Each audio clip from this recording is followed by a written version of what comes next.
Welcome to Siddhashri GK channel. ಈ ತರಗತಿಯಲ್ಲಿ ನಾವು ಕನ್ನಡ ಭಾಷಾ ಪಠ್ಯಪುಸ್ತಕದ ಕುರಿತು ಅಧ್ಯಯನ ಮಾಡೋಣ. ಈ ಒಂದು ತರಗತಿಯ ಮೇಲೂ ಸಹ TTಯ ಮೇಲೆ ಹಲವಾರು ಬಾರಿ ಪ್ರಶ್ನೆಗಳನ್ನು ಸಹ ಬಂದಿದ್ದಾವೆ. ಸೊ ಯಾರೆಲ್ಲ ಈ ಒಂದು ಚಾನಲನ್ನು ವೀಕ್ಷಣೆ ಮಾಡ್ತಾ ಇದ್ದೀರಿ, ಪ್ಲೀಸ್ ಸಬ್ಸ್ಕ್ರೈಬ್ ಮಾಡಿ ಮತ್ತು ಸಪೋರ್ಟ್ ಮಾಡಿ ಅಂತ ಹೇಳ್ತಾ ಈ ಕ್ಲಾಸನ್ನು ಸ್ಟಾರ್ಟ್ ಮಾಡೋಣ.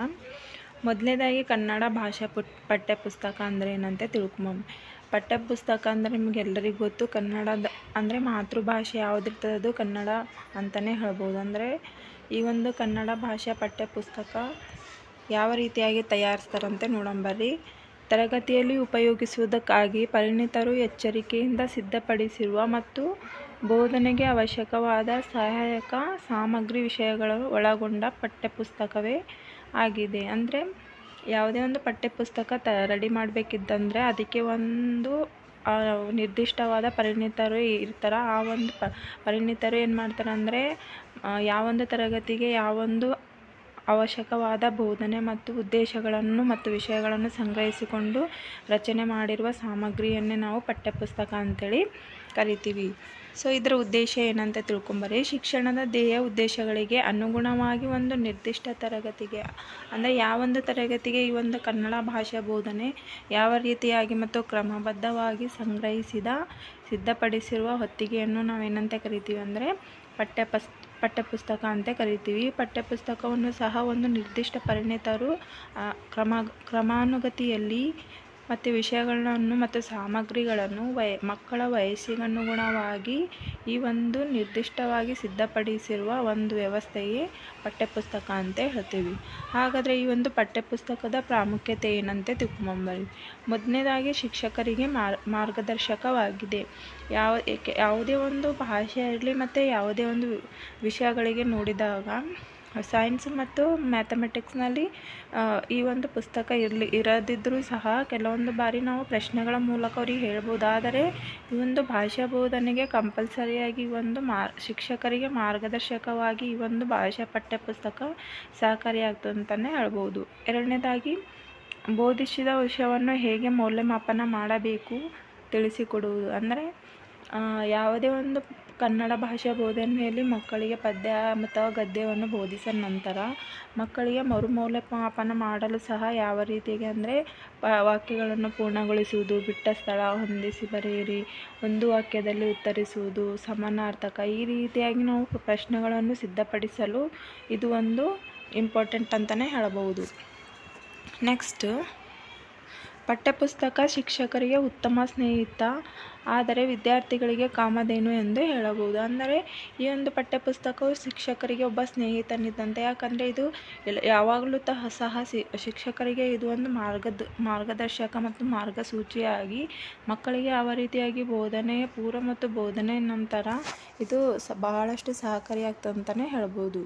ಮತ್ತು ಓದುಗಾರಿಕೆ ಕೌಶಲ್ಯ ವೃದ್ಧಿಯಾಗುವುದು.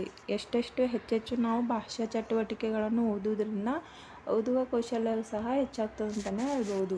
ನೆಕ್ಸ್ಟ್, ಪಾಠಕ್ಕೆ ಮತ್ತು ಪರೀಕ್ಷೆಯ ಪೂರ್ವ ಸಿದ್ಧತೆಗೆ ಸಹಕಾರಿಯಾಗ್ತದೆ ಅಂತ ಹೇಳ್ಬೋದು. ಪ್ರತಿಯೊಂದು ಭಾಷಾ ಬೋಧನೆಯ ಘಟಕ ಮತ್ತು ಪೂರ್ವ ಘಟಕದ ನಂತರ ಯಾವ ರೀತಿಯಾಗಿ ಮಕ್ಕಳು ಪ್ರಿಪೇರ್ ಆಗ್ಯಾರ ಅಂತೇಳಿ ನಾವು ತಿಳ್ಕೊಳ್ಳೋಕೆ ಈ ಒಂದು ಪೂರ್ವ ಸಿದ್ಧತೆಗೆ ಈ ಒಂದು ಪಠ್ಯಪುಸ್ತಕ ಸಹಕಾರಿಯಾಗಿದೆ ಅಂತಲೇ ಹೇಳ್ಬೋದು. ಮತ್ತು ವಿಷಯವನ್ನು ಸ್ವ ಅಧ್ಯಯನ ಹಾಗೂ ವಿಷಯವನ್ನು ಅವಲೋಕನ ಮಾಡಲು ಸಹ ಸಹಾಯಕ. ಕೆಲವೊಂದು ಬಾರಿ ನಾವು ಸ್ವಮೌಲ್ಯಮಾಪನ ಮತ್ತು ಸ್ವ ಅಧ್ಯಯನವು ಮಾಡಲು ಸಹ ಈ ಒಂದು ಭಾಷಾ ಪುಸ್ತಕಗಳು ಅತ್ಯಂತ ಸಹಕಾರಿಯಾಗ್ತವಂತಲೇ ಹೇಳ್ಬೋದು. ಮತ್ತು ವಾಕ್ಯ ರಚನೆ ತಿಳಿಯಲು ಸಹಾಯಕ.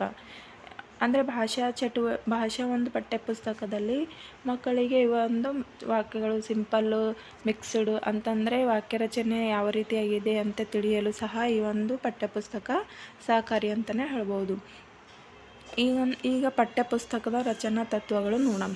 ಈ ಒಂದು ಪಠ್ಯಪುಸ್ತಕ ರೆಡಿ ಮಾಡಬೇಕಿದ್ದಂದ್ರೂ ಭೀ ಸಹ ಕೆಲವೊಂದು ರಚನಾ ತತ್ವಗಳು ಬಹಳಷ್ಟು ಸಹಕಾರಿಯಾಗ್ತವಂತಲೇ ಹೇಳ್ಬೋದು. ಮೊದಲನೇದಾಗಿ ಭಾಷೆಯ ತತ್ವ. ಯಾವುದೇ ಒಂದು ಪಠ್ಯಪುಸ್ತಕ ರೆಡಿ ಮಾಡಬೇಕಂದ್ರೂ ಭಾಷೆಯಲ್ಲಿರುವ ಹಲವಾರು ತತ್ವಗಳನ್ನು ಅಳವಡಿಸಿಕೊಂಡು ಈ ಒಂದು ಪಠ್ಯಪುಸ್ತಕ ರೆಡಿ ಮಾಡ್ತಾರೆ ಅಂತಲೇ ಹೇಳ್ಬೋದು. ಮತ್ತು ಓದು ಬರಹ ಮುಂತಾದ ಭಾಷಾ ಕೌಶಲ್ಯ ತಿಳಿಯುವುದಕ್ಕೂ ಕೂಡ ಸಹಾಯಕ ಅಂತಲೇ ಹೇಳ್ಬೋದು. ಅಂದರೆ LSRW ಮಕ್ಕಳಿಗೆ ಈ ಒಂದು 4 ಕೌಶಲ್ಯ ತಿಳಿಯಲು ಸಹ ಶಿಕ್ಷಕ ಮತ್ತು ವಿದ್ಯಾರ್ಥಿಗಳಿಗೆ ಬಹಳಷ್ಟು ಸಹಕಾರಿಯಾಗ್ತವಂತಲೇ ಹೇಳ್ಬೋದು. ಮತ್ತು ಭಾಷಾ ಸಾಮರ್ಥ್ಯ ಬೆಳೆಸುವುದಕ್ಕೆ ಸಹಾಯಕ. ಮೇಯ್ನಾಗಿ ನಮ್ಮಲ್ಲಿರುವ ಭಾಷಾ ಸಾಮರ್ಥ್ಯ ಹೆಚ್ಚಿಸುವುದು ಮತ್ತು ಲೋಪದೋಷಗಳನ್ನು ಕಂಡುಕೊಂಡು ಅವುಗಳನ್ನು ಪರಿಹಾರ ಮಾಡಲು ಸಹ ಪಠ್ಯಪುಸ್ತಕ ಅತ್ಯಂತ ಸಹಕಾರಿಯಾಗ್ತವೆ ಅಂತಲೇ ಹೇಳ್ಬೋದು. ಮತ್ತು ಇದು ಒಂದು ಶಿಶು ಕೇಂದ್ರಿತ ತತ್ವ. ಹಿಂದೆ ಶಿಕ್ಷಕ ಕೇಂದ್ರಿತ ಇದ್ದಿತ್ತು. ಇವಾಗ ಪಠ್ಯಪುಸ್ತಕಗಳು ಈ ಒಂದು ಶಿಶು ಕೇಂದ್ರಿತ ತತ್ವದೆಡೆಗೆ ಅಂದರೆ ಚಟುವಟಿಕೆಗಳ ಮೂಲಕ ಮಕ್ಕಳಿಗೆ ಬೋಧನೆಯನ್ನು ಮಾಡಬೇಕೆಂದು ಈ ಒಂದು ಶಿಶು ಕೇಂದ್ರಿತ ತತ್ವ ತಿಳಿಸಿಕೊಡುತ್ತದೆ. ಮತ್ತು ಮಕ್ಕಳಿಗೆ ಬುದ್ಧಿ, ಭಾವ, ಪ್ರತಿಭೆ, ಕೌಶಲ್ಯ ಹೊಮ್ಮುವಂಥ ರಚನೆ ಮಾಡಬೇಕು.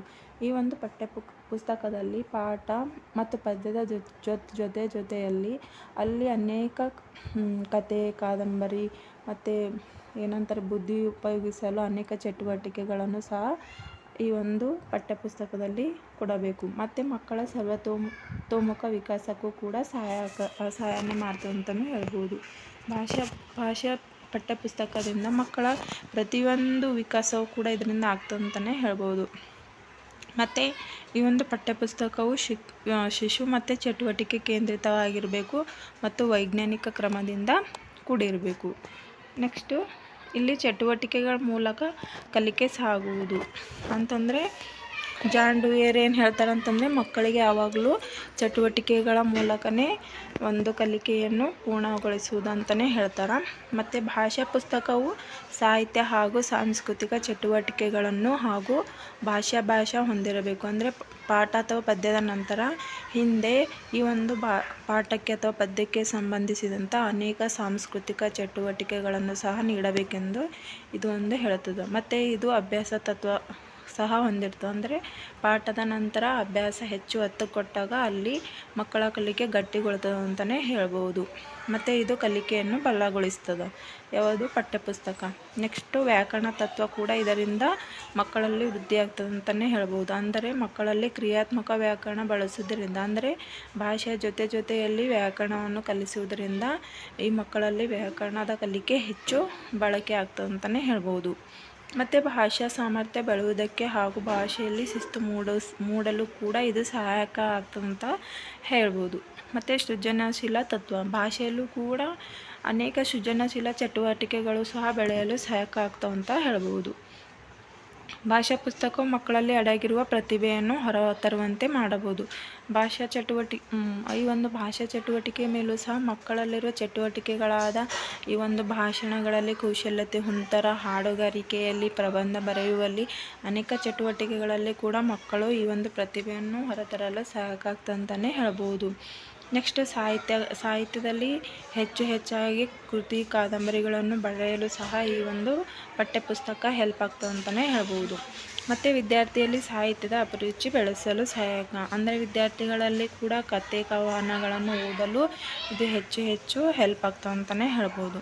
ಮತ್ತು ಕನ್ನಡ ಭಾಷಾ ಪಠ್ಯಪುಸ್ತಕವು ಕವಿಗಳು ಹಾಗೂ ಸಾಹಿತ್ಯವನ್ನು ಹೊಂದಿರಬೇಕು. ಪ್ರತಿಯೊಂದು ಪಾಠದಲ್ಲೂ ಸಹ ಕವಿ ಪರಿಚಯ ಕೊಡುವುದರಿಂದ ಮಕ್ಕಳಿಗೆ ಕವಿಗಳ ಬಗ್ಗೆ ಹೆಚ್ಚು ಮಾಹಿತಿಯನ್ನು ತಿಳಿಯಲು ಸಹಾಯಕ ಆಗ್ತದಂತ ಹೇಳ್ಬೋದು. ಇದು ಒಂದು ಸಾಂಸ್ಕೃತಿಕ ತತ್ವ. ಈ ಒಂದು ಭಾಷಾ ಪಠ್ಯಪುಸ್ತಕದಿಂದ ಮಕ್ಕಳಲ್ಲಿ ಸಂಸ್ಕೃತಿಯ ತತ್ವ ಬೆಳೆಯಲು ಸಹಾಯಕ ಆಗ್ತದೆ.